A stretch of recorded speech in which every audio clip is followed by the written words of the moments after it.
에덴 동산의 위치의 비밀 코드는 하나님의 성상과 알리야이다. 글쓴이 박영민 목사. 알리야라는 단어에는 피냄새와 화약 냄새가 진동합니다. 사탄은 이 알리야를 막고 언약의 백성들을 지구상에서 한 사람도 남기지 않고 죽이려고 시도했기 때문입니다. 결론부터 말하자면 알리야는 에덴 동산으로 돌아오게 하는 하나님의 마지막 때의 언약의 성취입니다. 지금 우리가 사는 시대는 요한계시록이 성취되는 마지막 세대입니다.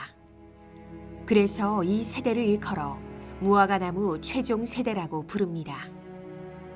이스라엘은 하나님의 타임라인을 볼 수 있는 시간표입니다. 이스라엘을 상징하는 무화과나무가 싹을 내면서부터 마지막 때에 본격적인 징표를 보이기 시작했고, 이스라엘 백성들이 고토로 돌아오는 알리야는 가장 강력한 사인이라고 말할 수 있습니다. 마치 노아의 방주에 각종의 짐승들이 한 쌍 혹은 두 쌍씩 방주에 몰려들듯이 이스라엘 백성들이 하나님의 언약대로 각 나라에서 돌아오는 징표를 우리는 지금 보고 있습니다. 뿐만 아니라 콧불소 TV를 시청하며 신부 준비를 하고 있는 신부의 군대 콧불소 용사들은 아프리카 에티오피아 유대인들을 알리야 시키기 위해 전용기를 투입하는 특별한 은총의 기회를 하나님께서 허락해 주셨습니다. 지금부터 여러분과 함께 알리야를 통해 하나님의 백성들을 모으고 계신 그 땅은 어떤 땅인지 말씀을 통해 추적해 보겠습니다. 1. 에덴 동산은 노아의 홍수를 통해 그 흔적을 씻어내고 묻히고 말았습니다. 창세기 3장 23절에서 24절을 보십시오. 여호와 하나님이 에덴 동산에서 그를 내보내어 그의 근원이 된 땅을 갈게 하시니라. 이같이 하나님이 그 사람을 쫓아내시고 에덴 동산 동쪽에 그룹들과 두루 도는 불칼을 두어 생명나무의 길을 지키게 하시니라 라고 말씀합니다. 동쪽에 그룹 천사들로 지킨 이유는 인류가 에덴 동쪽에 거했기 때문이었습니다. 창세기 4장 16절에서 17절을 보십시오. 가인이 여호와의 앞을 떠나 나아가 에덴 동편 노 땅에 거하였더니 아내와 동침하니 그가 잉태하여 에녹을 낳은지라. 가인이 성을 쌓고 그 아들의 이름으로 성을 이름하여 에녹이라 하였더라 라고 말씀합니다. 인류가 낙원을 상실 후 하나님은 노아의 대홍수 사건으로 아담이 살았던 증거와 흔적을 말끔히 씻어냅니다. 에스겔 31장 18절을 보십시오. 너의 영광과 위대함이 에덴의 나무들 중에서 어떤 것과 같은고, 그러나 내가 에덴의 나무들과 함께 지하에 내려갈 것이요 라고 말씀합니다. 에덴의 그 아름다운 나무들이 홍수의 토사로 말미암아 지하로 내려갔다는 것입니다. 흔적도 없이 사라진 에덴 동산은 알리야와 무슨 관계가 있을까요? 그것은 하나님께서 이스라엘 백성의 알리야를 통해 언약을 성취하며 새 일을 행하실 것이기 때문입니다. 2. 하나님은 거역한 사람들과 도시로부터 아브라함에게 알리야를 지시합니다. 창세기 10장 8절에서 12절을 보십시오. 구스가 또 니므롯을 낳았으니 그는 세상에 처음 영걸이라. 그가 여호와 앞에서 특이한 사냥꾼이 되었으므로 속담에 이르기를 아문은 여호와 앞에 니므롯 같은 특이한 사냥꾼이로다 하더라. 그의 나라는 시날 땅의 바벨과 에렉과 악각과 갈레에서 시작되었으며 그가 그 땅에서 아스루로 나아가 니느웨와 르호보딜과 갈라와 및 니느웨와 갈라 사이에 레센 이는 큰 성이라를 건축하였으며 라고 말씀합니다. 노아의 후손들은 온 땅에 퍼졌고 그 무렵 니무롯이라는 한 남자가 시날 땅에 도시를 건설하기 위해 동쪽에서 왔습니다. 그는 바벨탑을 건설하며 하나님을 대적하고 모든 사람들의 경배를 받으려는 시도를 합니다. 창세기 12장 1절에서 3절을 보십시오.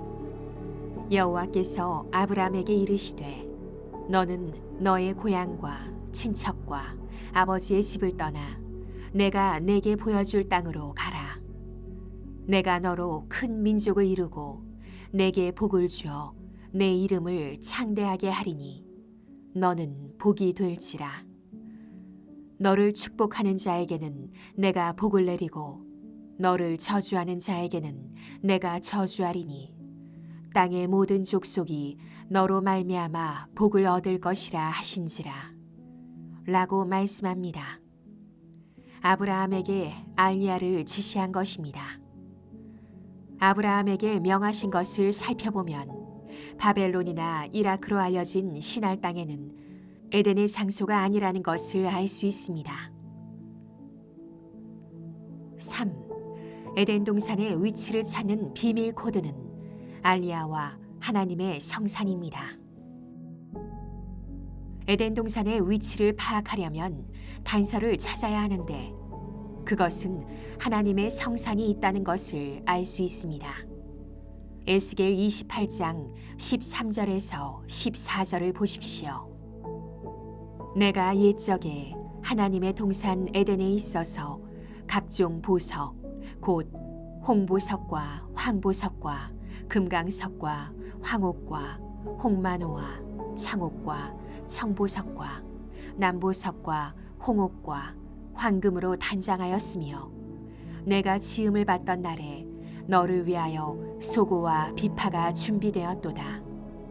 너는 기름 부음을 받고 지키는 그룹이며 내가 너를 세우매 내가 하나님의 성산에 있어서 불타는 돌들 사이에 왕래하였도다 라고 말씀합니다.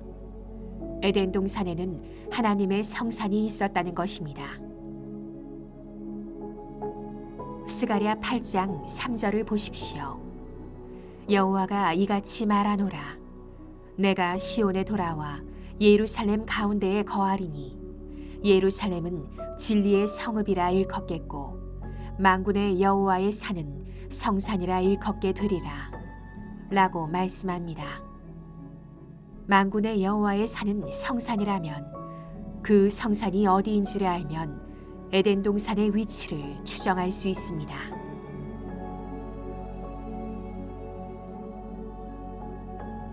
이사야 27장 12절에서 13절을 보십시오. 너희 이스라엘 자손들아 그날에 여호와께서 창이라는 하수에서부터 애굽 시내에까지 과실을 떠는 것 같이 너희를 일일이 모으시리라. 그날에 큰 나팔을 울려 불리니 아수르 땅에서 파멸케 된 자와 애굽 땅으로 쫓겨난 자가 돌아와서 예루살렘 성산에서 여호와께 경배하리라 라고 말씀합니다. 하나님의 성산은 예루살렘의 중심부에 있는 시온산입니다. 하나님의 성산이 있는 곳이 바로 에덴 동산이요. 하나님은 땅을 새롭게 하여 에덴을 회복시키기 위해 알리야의 언약을 성취시키십니다. 이사야 56장 7절에서 8절을 보십시오. 내가 곧 그들을 나의 성산으로 인도하여 기도하는 내 집에서 그들을 기쁘게 할 것이며 그들의 번제와 희생을 나의 제단에서 기꺼이 받게 되리니 이는 내 집은 만민이 기도하는 집이라 일컬음이 될 것임이라. 이스라엘의 쫓겨난 자를 모으시는 주 여호와가 말하노니 내가 이미 모은 백성 외에 또 모아 그에게 속하게 하리라 하셨느니라 라고 말씀합니다. 예루살렘은 아브라함이 이삭을 바친 모리아 산이 있는 곳으로 솔로몬이 이곳에 성전을 지었고 예수님이 십자가를 지시고 부활 승천한 곳이며 교회가 탄생한 곳이고 장차 주님이 재림하셔서 세상을 다스릴 곳입니다. 신앙의 역사가 시작되고 또 마무리 지어질 곳이 바로 여호와의 성산이 있는 예루살렘입니다. 예루살렘은 에덴 동산이었고 하나님의 성산은 동산 중앙 곧 시온산인 것입니다. 4. 하나님의 성산이 있는 예루살렘에서 예수님께서 재림하셔서 1000년 동안 통치하십니다. 이사야 65장 17절에서 25절을 보십시오. 보라, 내가 새 하늘과 새 땅을 창조하나니 이전 것은 기억되거나 마음에 생각나지 아니할 것이라. 너희는 나의 창조하는 것을 인하여 영원히 기뻐하며 즐거워할지니라. 보라, 내가 예루살렘으로 즐거움을 창조하며 그 백성으로 기쁨을 삼고 내가 예루살렘을 즐거워하며 나의 백성을 기뻐하리니 우는 소리와 부르짖는 소리가 그 가운데서 다시는 들리지 아니할 것이며 거기는 날수가 많지 못하여 죽는 유아와 수완이 차지 못한 노인이 다시는 없을 것이라. 곧 100세에 죽는 자가 아이겠고 100세 못 되어 죽는 자는 저주받은 것이니라. 그들이 가옥을 건축하고 그것에 거하겠고 포도원을 재배하고 열매를 먹을 것이며 그들의 건축한 데 타인이 거하지 아니할 것이며 그들의 재배한 것을 타인이 먹지 아니하리니 이는 내 백성의 수완이 나무의 수완과 같겠고 나의 택한 자가 그 손으로 일한 것을 길이 누릴 것임이며 그들의 수고가 헛되지 않겠고 그들의 생산한 것이 재난에 걸리지 아니하리니 그들은 여호와의 복된 자의 자손이요 그 소생도 그들과 함께 될 것임이라. 그들이 부르기 전에 내가 응답하겠고 그들이 말을 마치기 전에 내가 들을 것이며 이리와 어린 양이 함께 먹을 것이며 사자가 소처럼 짚을 먹을 것이며 뱀은 흙으로 식물을 삼을 것이니 나의 성산에서는 해함도 없겠고 상함도 없으리라. 여호와의 말이니라. 예루살렘으로 재림하실 왕이신 예수님은 에덴을 새롭게 회복시킬 천년 왕국을 건설하게 됩니다.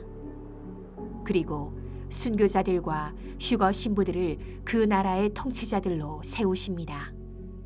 사자들이 어린 양과 뛰놀고 어린아이가 독사굴에 손 넣어도 물지 않는 사랑의 왕국입니다. 하나님께서는 정해진 때를 두고 역사를 경영하십니다. 인류의 역사는 하나님의 시간표대로 움직이고 있습니다.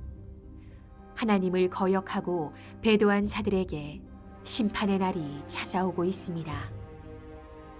예수의 공중재림은 그 시작이고 지상재림은 그 끝입니다. 시작과 끝 사이에 7년 환란이 끼어 있습니다. 우리는 역사의 끝이 시작되는 종점에 와 있습니다.